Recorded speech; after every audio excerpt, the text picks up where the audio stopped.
Bem-vindos ao canal Diversão e Conhecimento. Espero que o canal seja uma bênção em sua vida. Não se esqueça de se inscrever. E fiquem com Deus. Saia da ignorância.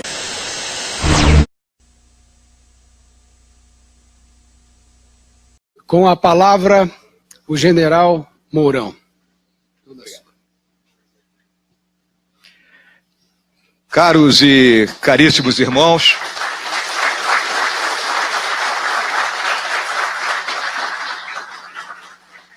senhoras aqui presentes, eu inicialmente gostaria de expressar a minha satisfação, o meu orgulho, o meu privilégio por poder, nessa noite, me dirigir a essa plateia constituída de homens livres e de bons costumes, que cavam masmorras aos vícios e erguem templos à virtude. Comigo me acompanha o Coronel Ferraz, meu assistente, e que na linguagem militar é conhecido como Joel, jovem oficial de efeitos luminosos.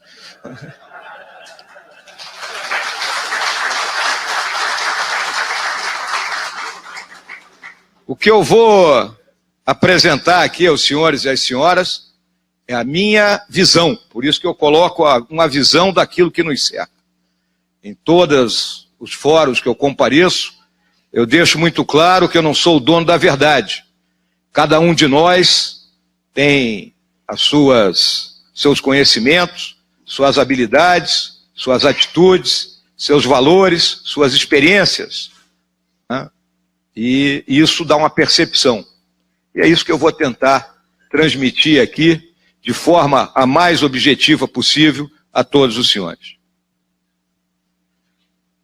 Como antigo integrante, ali eterno integrante, digamos assim, da atividade de inteligência, eu sempre gosto de me reportar a essa frase do John Foster Dulles, foi secretário de Estado dos Estados Unidos e um dos criadores da Agência Central de Inteligência, onde ele diz que a inteligência é o mesmo que clarevidência, é um tipo de ofício artesanal de profetizar. Mas o que eu quero dizer com isso? É que quando a gente trabalha buscando enxergar o que acontece na nossa volta, a gente normalmente se encontra naquilo que nós chamamos de um estado de opinião, que é entre a dúvida e a certeza. Por isso que eu enfatizo que aqui eu tocarei na minha visão. Vamos seguir esse sumário, uma rápida introdução. Farei uma análise da conjuntura, conforme foi dito aqui no início da nossa atividade, abrangendo o mundo de hoje, a América do Sul, que é o nosso entorno próximo, e o nosso país. Vou discorrer alguma coisa do que eu penso que tem que ser o Estado moderno, que é para onde nós temos que dirigir. E vamos a uma conclusão. Pode ir, Ferraz. Essa transparência, né, eu podia até colocar aí, em homenagem ao Brigadeiro Martins e ao Coronel Brito, que não existe céu de brigadeiro, né? Mas não existem mais mares tranquilos. O mundo de hoje, ele é cataclísmico. Ele muda constantemente. Ele nos chacoalha, ele nos atinge. Por quê? Porque existe uma velocidade de informação muito grande. Se nós colocarmos aqui eu estou com uma plateia de gente experiente, né, que já viveu outras épocas. Se nós voltarmos não muito tempo atrás, 45 anos atrás, vamos colocar aí, nós não tínhamos rede nacional de televisão, não havia televisão colorida, não tinha internet, a gente trabalhava na máquina de escrever, ou seja, as informações eram transmitidas de forma muito mais lenta. Para mim, que morava lá no interior do Rio Grande do Sul, para chegar a música mais nova, alguém tinha que ir ao Rio de Janeiro comprar um long play, não é? Ou então um compact disc, não é? Todos aí devem lembrar disso. Colocar numa vitrolinha e ouvir a última dos Beatles ou do Creedence, ou seja lá o conjunto, não é? Que todos nós gostamos um dia, né? Então era um mundo tranquilo, mundo calmo, sereno. Hoje não. Hoje as coisas mudam porque, conforme falou o Ricardo, Segunda-feira acontece uma coisa, na terça outra, na quarta uma terceira, e a gente não sabe para onde vai. Então essa é a realidade que nós estamos vivendo e que nós temos que enfrentar. Não podemos fugir disso. Próximo, Ferraz. Então, mais do que nunca, a gente precisa vigiar com muita atenção tudo, porque o mundo está complicado. Próximo. E como é que está esse mundo de hoje? Ele tem a hegemonia militar de uma hiperpotência militar, tecnológica e econômica. Ninguém tem dúvida que os Estados Unidos da América, por mais que passem por abalos, né, nós estamos vendo agora o furacão que arrasou Houston. Os senhores podem ter certeza que daqui a 3, 4 anos Houston está de pé. Está tudo funcionando de novo. Por quê? Pela capacidade do povo. Então, é uma realidade. Não adianta fugir disso e não adianta ser xenófobo com isso. Temos 3 grandes blocos econômicos que vivem em crise. O bloco asiático, o bloco europeu e o nosso bloco americano. Instabilidade e competitividade. Essa velocidade das informações, a capacidade de se comunicar em tempo real, leva a uma competição muito mais acirrada. Conflitos disseminados em larga escala. Nós temos conflito no mundo inteiro. Por favor, Ferraz. Nosso país aparece aqui, ó, como conflito de drogas. O México tem uma guerra lá com as drogas. A África, com Nigéria, Congo, Sudão, Sudão do Sul, República Centro-Africana, onde nós estamos pretendendo montar uma missão de paz para lá, um batalhão nosso que esteja saindo do Haiti. Ucrânia, Turquia, Síria, Iraque, Afeganistão, Paquistão, Iêmen, Somália. Então o conflito está aí. Nós estamos a qualquer momento algo pode acontecer. E o flagelo da guerra nos atingir. Próximo. Pode seguir, Ferraz. Todos os países hoje dependem de sistemas integrados de alta tecnologia. Eu costumo dizer, lá dentro do nosso quartel-general, que se faltar luz, eu posso mandar todo mundo embora para casa, porque ninguém faz mais nada. Todo mundo está plugado em algum tipo de sistema, só se trabalha com computadores, e se cair a energia, nós não temos como funcionar. O controle da distribuição de energia também usa a tecnologia elevada, controle da distribuição de água, o controle das telecomunicações. Então todos os países dependem disso. E a guerra, ela vem sendo terceirizada. Determinadas funções que eram típicas das forças militares, hoje estão colocadas naquilo que se chama de empresas militares. Um exemplo, acredito que todos os senhores e as senhoras já ouviram falar, é a Blackwater. Temos até livros a respeito disso. Então, proteção da área de retaguarda, distribuição de determinados suprimentos, ajuda humanitária, isso vem sendo colocado na mão de mercenários. É o barateamento do custo da guerra. A guerra custa muito caro hoje em dia. Próximo. Grandes corporações desafiando os estados nacionais. Vimos isso aqui no nosso país. As grandes empreiteiras praticamente tomaram conta do Estado. Já me referi ao impacto dos grandes acontecimentos em tempo real. E um grande número de atores governamentais que ocupam espaços que seriam do Estado.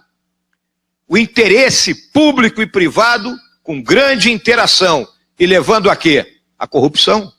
Corrupção está no mundo inteiro. Ela não é privilégio aqui nosso. As ameaças transnacionais que eu vou mostrar mais adiante. E os mega eventos. Acabamos de sair de 2 mega eventos. Copa do Mundo e Olimpíada. Eu tenho certeza que os senhores e as senhoras jamais imaginaram que as Forças Armadas seriam empregadas em eventos dessa natureza. Vamos lembrar, a Copa do Mundo para nós sempre foi o quê? Dia que termina o trabalho mais cedo, churrasco, pipoca, cerveja e vamos ver o jogo do Brasil. Que ultimamente não tem nos satisfazido muito, né? Mas essa é a realidade. E de uma hora para outra, tivemos que ser empregados na segurança desses eventos. Tal a magnitude que isso atingiu, e atingiu por quê? Próximo, Ferraz. Por causa dessas ameaças. Está lá o terrorismo. O terrorismo ele está solto no mundo. O Brasil é campo aberto para isso. Inúmeros atos terroristas são praticados quando se queimam ônibus, quando se bloqueiam estradas, isso é ato de terrorismo. O crime organizado, né? Possibilidade de um novo colapso do sistema financeiro. Aí o pessoal alardeando que a Bolsa de Valores atingiu 75 mil pontos. Vamos olhar lá. São 4 grandes empresas que detêm 60% das ações. 2 são banco, Itaú e Bradesco. E as outras 2 são empresas de commodities, Petrobras e a Vale. O resto são pequenas empresas. Fluxo de capitais ilícitos, né? Hoje está havendo uma união mundial para conter isso, a lavagem de dinheiro que ocorre, né? Tivemos há pouco aí aquela dinheirama encontrada lá em Salvador, lá com o nosso amigo, digamos assim, entre aspas, Gedel, né? Que tomava banho com o dinheiro, né? Tal a quantidade de impressões digitais que havia nele. Migrações ilegais, né? Aqui em Brasília nós não vemos isso muito, mas vão ao Rio de Janeiro, caminhem na orla de Copacabana no final da tarde e vão ouvir línguas africanas, espanholas, haitianos e por aí afora. Conflitos armados, doenças infecciosas, a febre amarela voltou, chikungunya, zika, coisas que nós julgávamos banidas, esgotamento das fontes de energia. E o nosso país tem muita fonte de energia. Olham para a gente com olho grande. Espionagem, a instabilidade dos regimes, colapso dos sistemas de informação, tal a quantidade de dados que vem sendo acumulado. A ampliação das simetrias, o gap tecnológico, a guerra cibernética. Todo dia tem um vírus novo invadindo o mercado. Todo dia as nossas instituições são atacadas. Catástrofes ambientais e climáticas. O clima mudou, senhores e senhoras. Não adianta tapar o sol com a peneira. Vamos lembrar o seguinte, há 50 anos atrás, se dormia no Rio de Janeiro, General Dark, sem ar-condicionado, na Vila Militar. O senhor imagina isso hoje? Não? Aqui em Brasília ninguém usava ar-condicionado há 40 anos atrás. Não havia isso. E hoje nós não vivemos sem isso. Por quê? Porque o clima mudou. O clima mudou. Próximo. E a política? Política é especial, né? Ricardo fez um toque aí a respeito.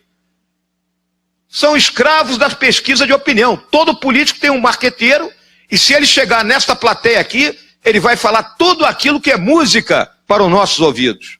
Porque o marqueteiro vai dizer o que ele tem que fazer. Ainda estamos vivendo sob a ditadura dos conceitos de esquerda e direita, que estão abraçados na corrupção, né? Os dois. Agora, senhoras e senhores, existe algo mais anacrônico do que esses dois conceitos? Isso vem da Revolução Francesa, vem do final do século XVIII, da Assembleia dos Estados Gerais, e ainda continua-se com essa visão. O Estado, a nação, ela tem que ter um caminho, um futuro, e cada governo vai buscar manter aquela rota, um pouquinho para cá, um pouquinho para lá, mas a rota é uma só. Infelizmente isso não ocorre. Os políticos hoje eles falam o que as pessoas querem ouvir, não tem compromisso com o futuro e vence a eleição o político, o melhor marqueteiro e capaz de reunir e interpretar maior volume de ideias para, digamos assim, enganar a população. Próximo. As grandes guerras de hoje, a das drogas, a nossa juventude está sendo atacada por isso aí. Nós temos que lutar contra isso. Não adianta querer fugir disso. A guerra das drogas é a guerra número 1 deste século XXI. Nós, dentro do Exército, vivemos isso dioturnamente com a juventude que recebemos nos nossos quartéis, que a imensa maioria é oriunda da periferia das cidades. Vem de lares destruídos e onde o consumo de droga e de álcool começa na mais tenra idade. O dinheiro ilícito, as armas leves e de destruição em massa, o terror, o tráfico de pessoas, as catástrofes ambientais, estamos vendo o que está acontecendo com essa temporada de furacões, e a guerra climática.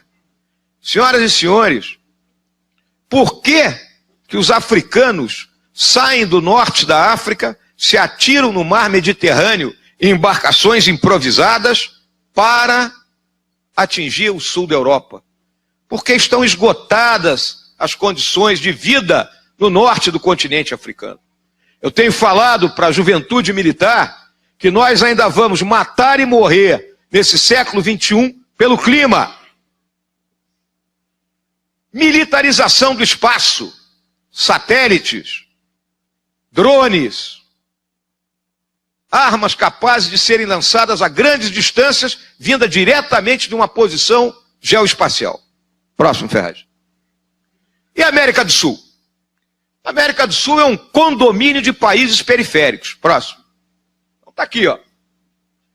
Estamos desechados da maior linha de comércio mundial e esses nossos países têm muito pouco peso específico no concerto das nações. Próximo. Ainda tem um ideário obsoleto e sentimentos vivenciados na era colonial. Ainda todo mundo acha que o português é culpado de tudo, que o espanhol é culpado de tudo, né? Como se nós não tivéssemos 200 anos já independentes. Defasagem tecnológica e contingente de excluídos. E aqui eu quero dizer que excluídos não são pobres. Nós que operamos nas favelas do Rio de Janeiro, na Maré, no Alemão, ali nós vemos a realidade do excluído, é aquele onde o Estado não chega. O Estado não retira o lixo, o Estado não mantém a escola, o Estado não mantém a unidade de pronto atendimento funcionando, o Estado não coloca o saneamento básico, o Estado não dá nada para essas pessoas. Aí quem é que dá? É o traficante. O traficante vende o gás, o traficante vende a internet, o traficante vende a TV a cabo, o traficante bota um médico lá dentro para atender a população. Esses são os excluídos. Próximo. Onde estão os líderes? Procurem líderes na América do Sul. E uma carência total de estratégia de desenvolvimento. Os nossos países dependem da exportação de itens primários e de pequeno valor agregado. Então está aqui, ó, nossos principais itens: ferro, petróleo, açúcar, soja, cobre, ouro. Esses são os principais itens de importação. Nada de produtos industrializados. Os grandes compradores, 35% do que se vende da América do Sul compra os Estados Unidos, 27% a China. São os dois grandes compradores. Próximo. Regimes políticos frágeis. Tá aí, ó, Venezuela com problema, Equador com problema, Bolívia com problema. Insegurança institucional ligada à fragilidade dos regimes.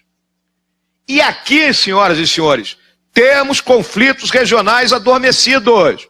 Muita gente acha que o nosso entorno próximo é tudo tranquilo e não é. Vamos lá. A Venezuela tem uma pendência com a Guiana em torno da região do Essequibo. Existe a região do Triângulo do Ouro no Suriname. A Colômbia e a Venezuela têm uma pendência por essa Península Guajira, que é uma questão de exploração de petróleo. O Equador e o Peru foram à guerra há 20 e poucos anos atrás. A Bolívia perdeu território para todo mundo aqui. Bolívia e Peru fizeram uma guerra contra o Chile, foram batidos, a Bolívia perdeu a saída para o mar. A nossa fronteira com o Paraguai tem guerrilha, tem brasiguaio, tem sem terra, tem tudo que tem direito. Uruguai e Argentina estão brigando pela questão das fábricas de celulose na beira do Rio Uruguai. Então, e vamos lembrar o seguinte, todo mundo fala espanhol e nós falamos português. Próximo. Diplomacia paralela, regida por atores não institucionais e com estratégias, em tese, pouco transparentes. Mas nós sabemos que são bem transparentes. Qual é a diplomacia paralela? Está aqui, ó, o Foro de São Paulo, que todos os senhores e as senhoras conhecem muito bem. Mas em algumas plateias que eu compareço, o pessoal desconhece. Está aqui, ó, criado em 1990. Olha quem está aqui, ó, sentadinho aqui, ó. Amigo lá do nosso, na época ainda, o Fidel Castro. O que o Fidel Castro fez? Quando acabou o ouro de Moscou, ele criou essa organização. Próximo aí, Ferraz. é a mais vasta organização política que já existiu na América Latina. Participam todos os governantes esquerdistas do continente, mais de 100 partidos legais e várias organizações criminosas ligadas ao narcotráfico e ao sequestro. Tínhamos as Farc agora vão virar um partido político, e o Movimento de Esquerda Revolucionário Chileno, entre outras. Foro de São Paulo está atuando? Está atuando. Próximo. Está aqui, ó. Segundo encontro, 15 de julho. Solidariedade a quem? Lula e a Venezuela. Então, esse pessoal não desiste nunca. Hã? Aquela história, sou brasileiro e não desisto. Aqui, ó, essa turma aí não desiste. Próximo. Aqui temos condições favoráveis à atuação daquela criminalidade transnacional, inteligência dos grandes países, ONGs, grandes empresas e decisões das organizações multilaterais. ONU, OTAN, decisões desses grupos nos influenciam. Somos vulneráveis àquelas ameaças globais e aqui estão os maiores produtores de droga. Bolívia, Peru, Colômbia na cocaína e Paraguai na maconha. E quem é o grande mercado consumidor? O Brasil. Tudo que eles produzem ou vem para cá ou vai na direção dos Estados Unidos e da Europa. Essa é a realidade. Próximo. Chegamos ao nosso Brasil. Como é que anda das pernas o nosso país? Ninguém tem dúvida do nosso porte estratégico, né? 8 milhões e meio de quilômetros quadrados, 7.500 quilômetros de costa, 17 mil quilômetros de fronteira, com 11 países diferentes. E aí é importante, senhoras e senhores, soluções para a nossa questão de fronteira não é igual de outros países. Olha o tamanho da nossa fronteira e a quantidade de gente com quem a gente se liga. Vamos lembrar o seguinte, ó, os Estados Unidos faz fronteira com quantos países? 2. Um é o Canadá. Tem algum problema na fronteira com o Canadá? Nada. O outro é o México. São 3.200 quilômetros de fronteira com o México. E eles, com todo o aparato que tem, não conseguem controlar aquilo lá. Então, fronteira, muitas vezes, a imprensa, determinados formadores de opinião, colocam determinadas coisas que não condizem com a realidade de um país como o nosso. E cada cantinho da nossa fronteira é diversificado. Eu fui comandante de brigada, lá na Cabeça do Cachorro, no noroeste do Amazonas, São Gabriel da Cachoeira. Eu tinha 1.500 quilômetros de fronteira de selva, 900 com a Colômbia e 600 com a Venezuela. É quase a metade do que os Estados Unidos têm com o México. Crise política, preciso discorrer da crise política, de todo o esgotamento do modelo implantado a partir da Constituição de 88, que um dos partidos políticos existentes hoje chamou de presidencialismo de cooptação. Preciso discutir da baixa representatividade dos poderes da República. Preciso tratar da forma como nós temos uma proliferação de partidos que não representam a ninguém. Algum dos senhores e as senhoras se sentem representados por algum partido político existente? Está coerente com as ideias que a gente comunga? Então nós precisamos reformar a nossa política, com urgência, para que ela viva com P maiúsculo e não com P minúsculo. A crise psicossocial, a crise de valores da sociedade, Ricardo tratou dela, o Ricardo esgotou praticamente a minha palestra.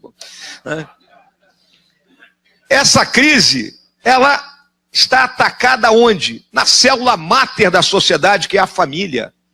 A partir do momento que se busca destruir a família, nós vimos agora essa questão do Banco Santander patrocinando uma exposição onde até zoofilia era mostrada para crianças. A que ponto a gente chega? Eu vou abordar mais ela mais adiante. Mas eu vou falar agora da crise econômica. Pode tocar aí, Ferraz. É o nosso Harvey. Né? O Harvey lá nos Estados Unidos, ele destruiu o Houston. E aqui? Começa na Constituição de 88.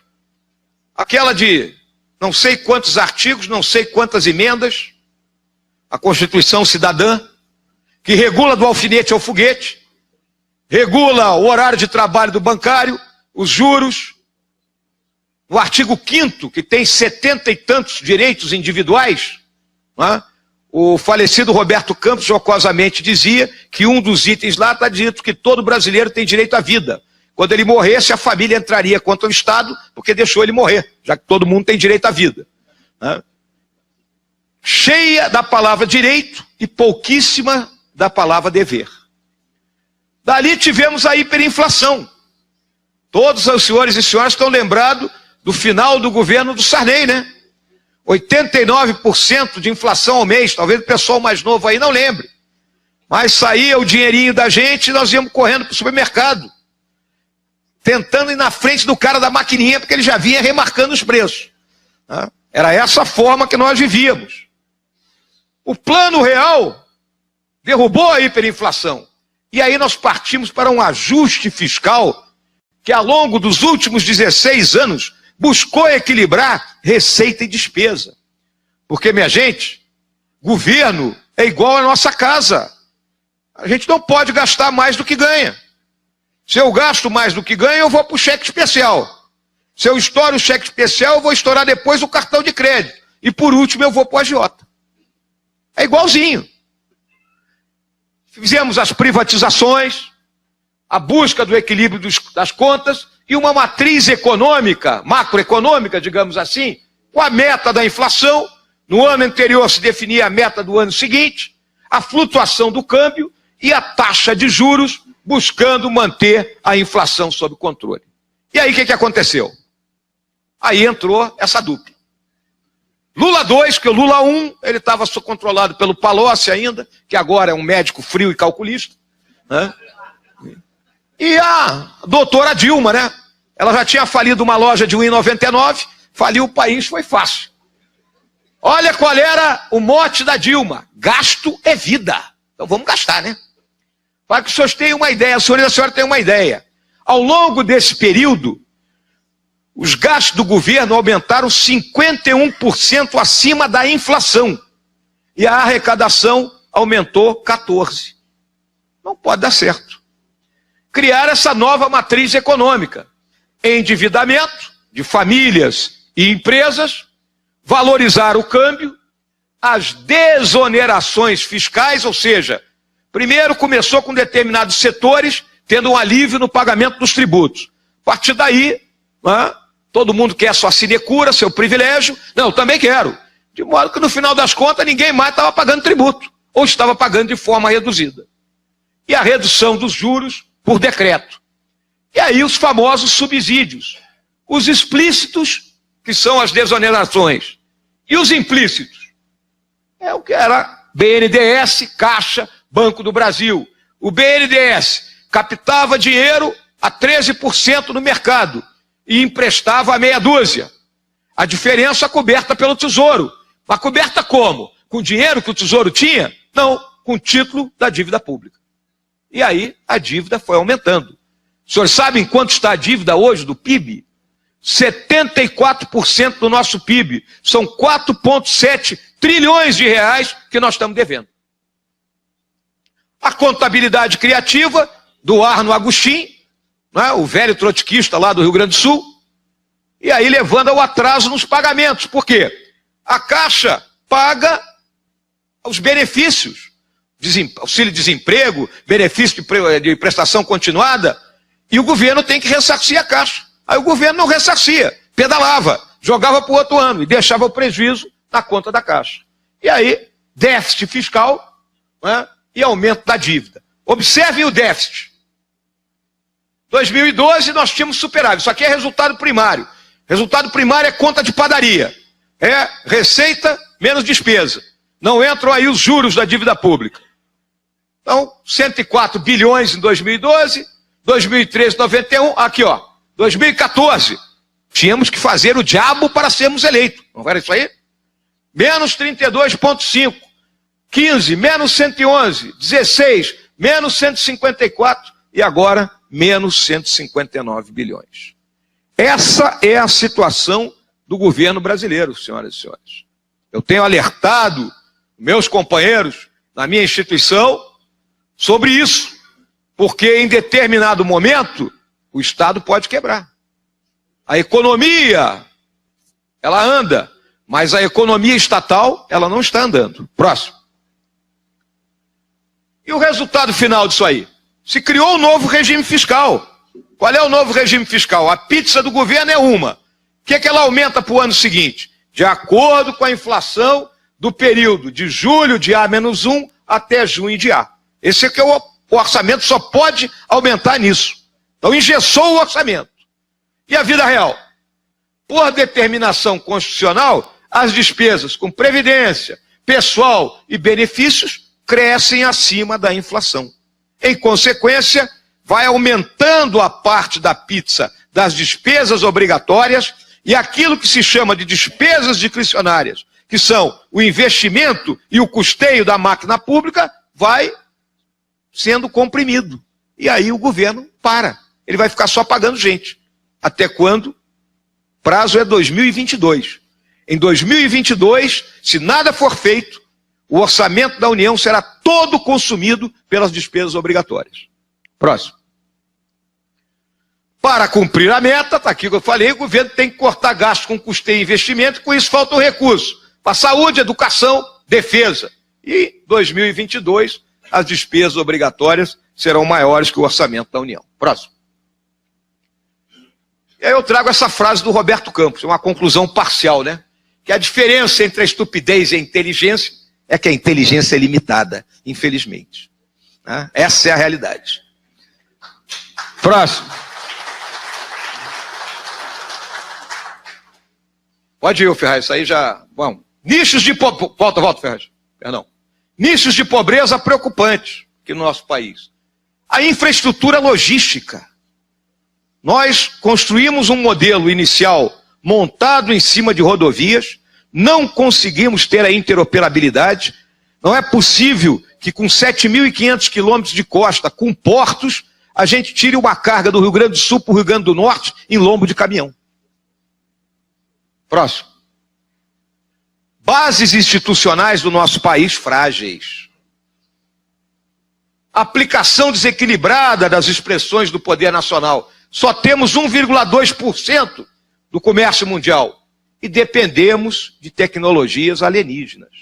Não dominamos todos os ciclos tecnológicos.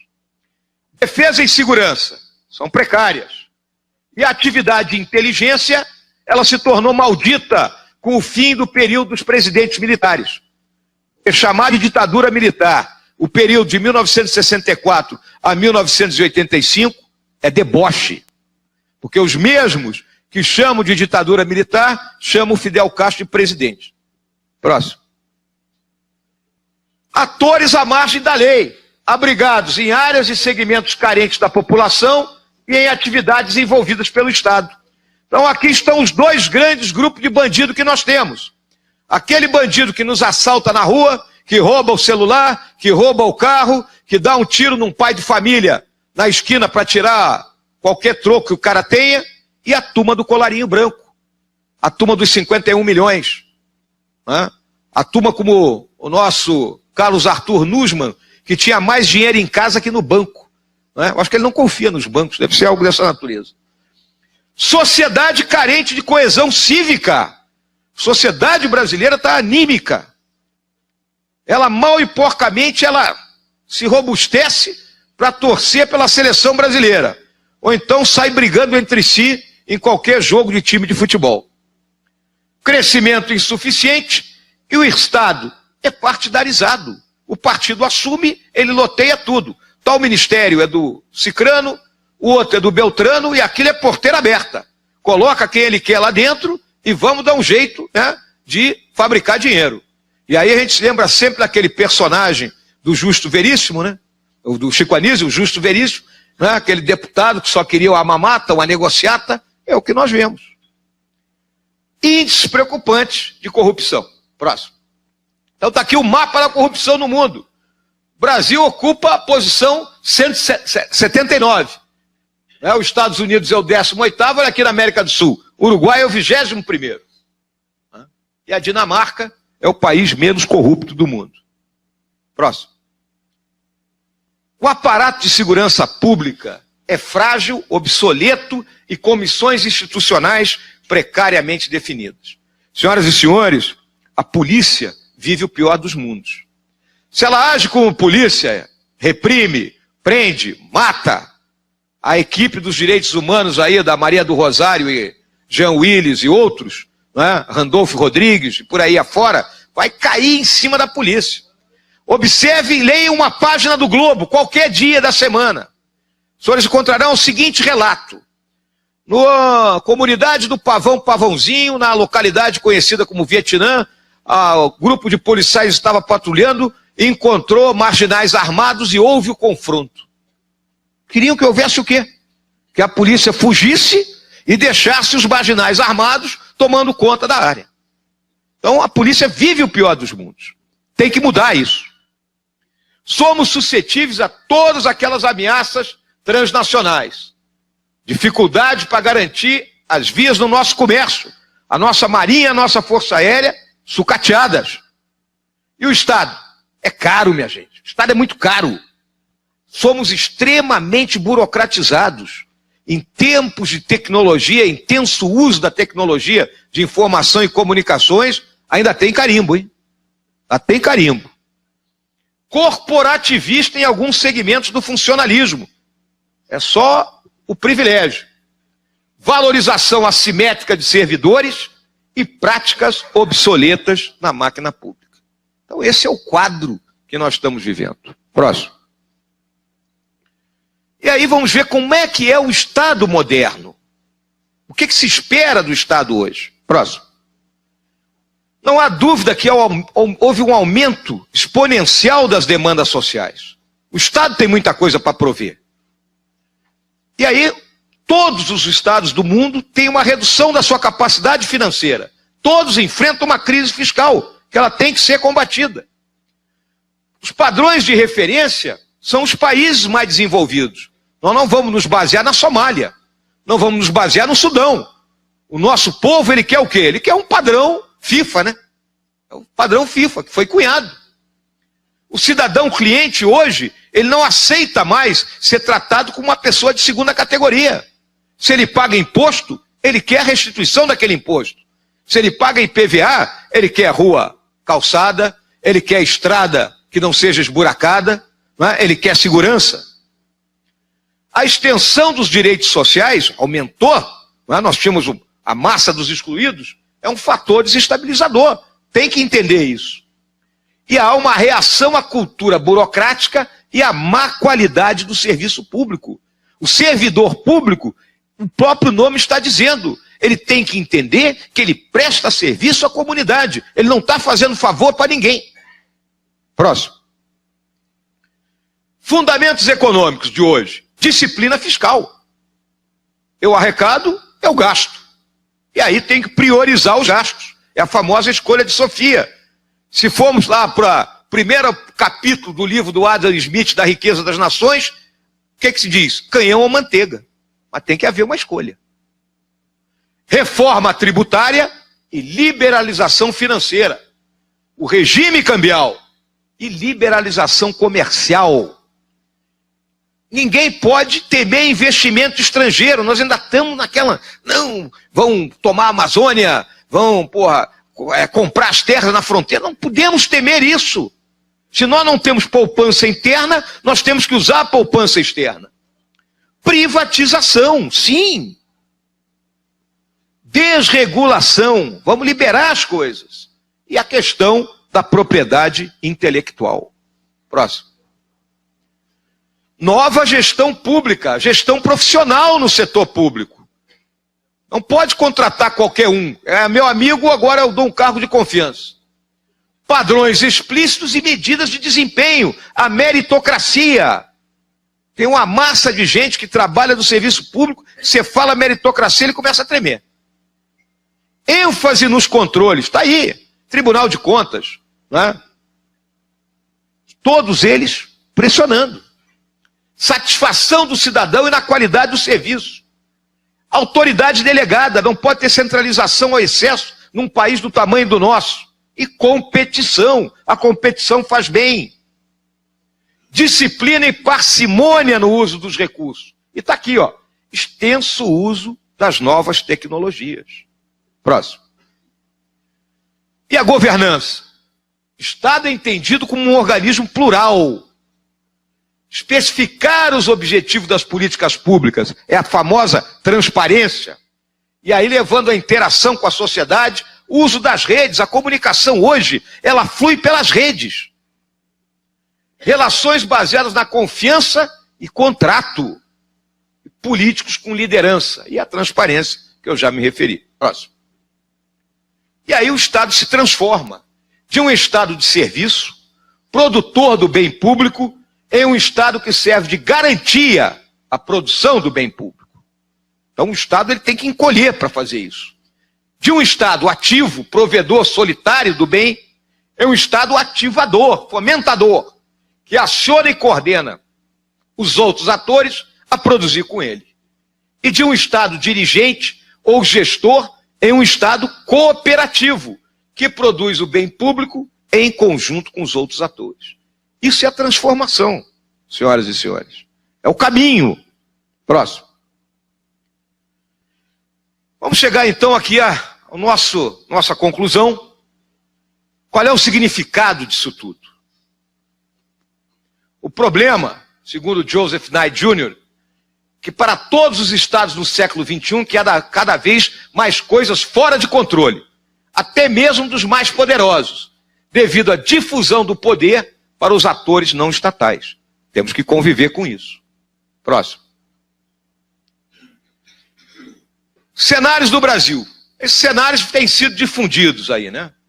O final antecipado é a queda do Temer, o sucesso parcial é a economia entrar nos eixos, o Temer não sofrer mais nenhuma denúncia, e o sucesso amplo é, o Estado bate numa picareta aí em algum lugar, jorra petróleo, ouro, e aí o Estado volta a enriquecer, né, de uma forma terrível. Mas o que nós estamos vendo é o que os analistas políticos chamam de sarneização, né?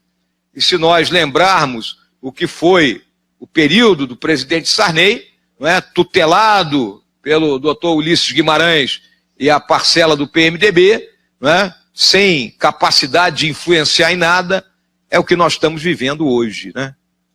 Guardadas as devidas proporções. Próximo. E como superar isso? Reforma tributária. A quantidade de tributos que nós temos leva a uma evasão. Por que até hoje a gente não consegue implementar o imposto de valor agregado, o IVA, que existe em tudo que é país? Até os nossos vizinhos têm. A reforma fiscal para reduzir o custo do Estado. Um novo pacto federativo. Digitalização e virtualização dos serviços públicos, dentro daquele caminho da modernidade. E revisão da gestão do funcionalismo profissional, analisarmos a questão da estabilidade.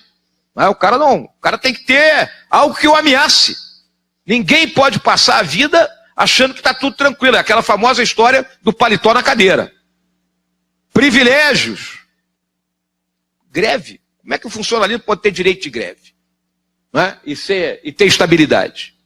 E aqui, minha gente, existe a maior de todas as reformas, que é a reforma moral, em cima dos valores da sociedade, da questão psicossocial, a reforma cultural. Nós carregamos dentro de cada um uma herança cultural tripla. Nós temos a herança cultural ibérica, que é a do privilégio e da sinecura. Todo mundo quer se dar bem. Temos a herança cultural indígena, que é da indolência. É o índio deitado na rede e a mulher cavando lá, carregando o filho. E temos a herança cultural africana, que é a da magia. Vai dar certo. Vai dar tudo certo. A molemolência, o samba, nós somos melhor, a embaixadinha. Nós temos que romper esse ciclo. Essa é a realidade. Próximo. E aqui eu quero tocar em dois aspectos da minha profissão, porque eu estou falando de valores.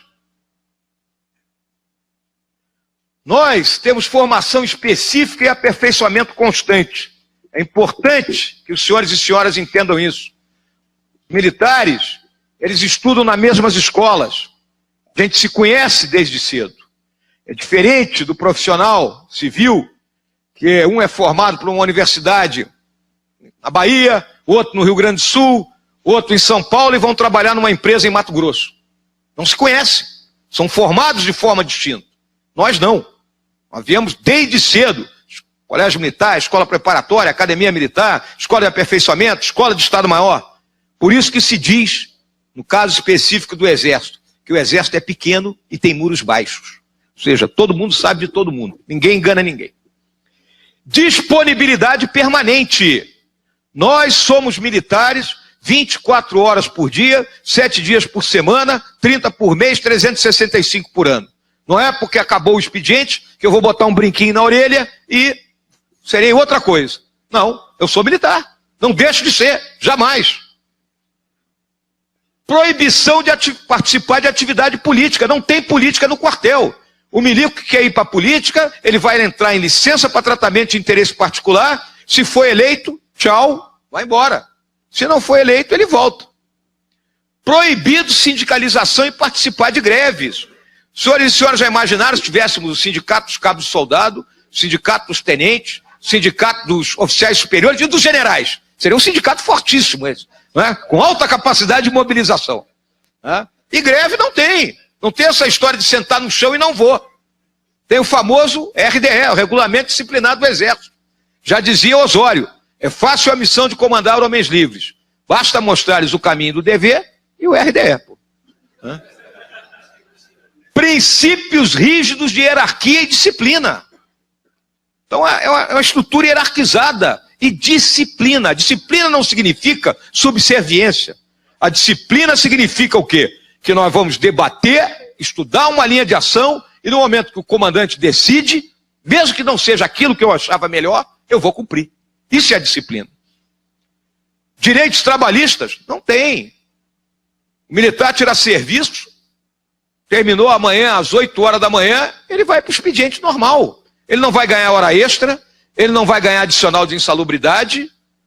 Não tem nada disso. Não há, não tem FGTS. É característica da profissão. A mobilidade com suas consequências para a família. Eu morei em 23 casas diferentes ao longo dos meus 46 anos de serviço. Minha esposa, ela começou a namorar comigo, eu era aluno do colégio militar. Foi noiva do cadete, casou com um aspirante. Carregou a casa nas costas ao longo de todo esse período. Meus filhos estudaram em os colégios mais distintos do Brasil. Mas nada impediu que nós constituíssemos um núcleo familiar, alegre e coeso. Mas é uma característica. E no mundo de hoje, onde a força de trabalho da mulher é importantíssima, as nossas esposas têm uma dificuldade tremenda de se inserir no mercado de trabalho. E hoje é necessário. Antigamente o provedor resolvia tudo, hoje não resolve mais, porque as necessidades são muito maiores. Agora mesmo meu neto mais velho fez 14 anos, queria um computador gamer. Pô, que diabo de computador gamer? R$3.000. Eu digo, pô, como é que é possível isso? Antigamente, quando o cara fazia 14 anos, ele ganhava um livro, um joguinho e estava muito satisfeito. Pô. Dedicação exclusiva. Milico só pode ser milico. Nós não podemos ter outra profissão. Só tem 2 grupos no seio, no estamento militar, que pode trabalhar fora. É a turma de branco, a turma da saúde e os professores. O resto, se eu agora sou general de exército, eu resolvo abrir agora o termo moderno, né? Food truck, né? Eu resolvi abrir um food truck ali na praça lá do Cruzeiro. O general Vilas Boas, se souber, ele vai me botar em conselho. Nós não podemos ter outra profissão, porque é dedicação exclusiva. Risco de vida faz parte da profissão. Aqui embaixo está obscurecido, é o vigor físico. Não importa idade, posto ou graduação. Nós somos submetidos a teste físico e temos que estar em excelentes condições. Faz parte da profissão. Próximo. e temos um juramento, onde estão todos os nossos valores. Todos nós, um dia, juramos isso perante a nossa bandeira. Então, quando eu digo incorporando o meu exército brasileiro, eu estou mostrando o espírito de corpo. Quando eu prometo, eu estou declarando um compromisso. Cumprir as ordens das autoridades, está aqui a disciplina. Respeitar os superiores hierárquicos, está aqui a hierarquia. Tratar com afeição os irmãos de arma, camaradagem. Com bondade os subordinados. Volta e meia falam que nós não somos, somos truculentos. Aqui todos nós juramos a dignidade da pessoa humana. A dedicação, dedicar-me inteiramente. O patriotismo a quê? Ao serviço da pátria. O senso de missão, cuja honra, integridade e instituições, o quê? Defenderei. E a abnegação, com o sacrifício da própria vida. Então, minhas senhoras, meus senhores, a gente nunca se acha melhor do que ninguém, mas podem ter certeza que os militares constituem um grupo especial de homens e mulheres. Próximo. E, finalmente, eu deixo como mensagem, como guerreiro de selva, 5 anos de Amazônia, uma das leis da guerra na selva, que eu considero fundamental nos tempos difíceis que estamos vivendo. Temos que aprender a suportar o desconforto e a fadiga sem nos queixarmos e sermos moderados em nossas necessidades. E podem ter certeza de uma coisa, foi muito claro, né, o que foi dito aqui pelos nossos companheiros da mesa.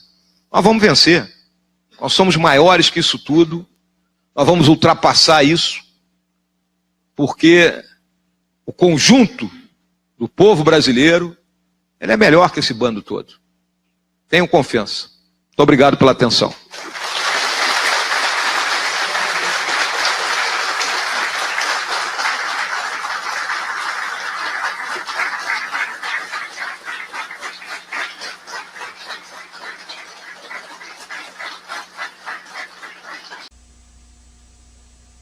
Não se esqueça de se inscrever. E fiquem com Deus. Saia da ignorância.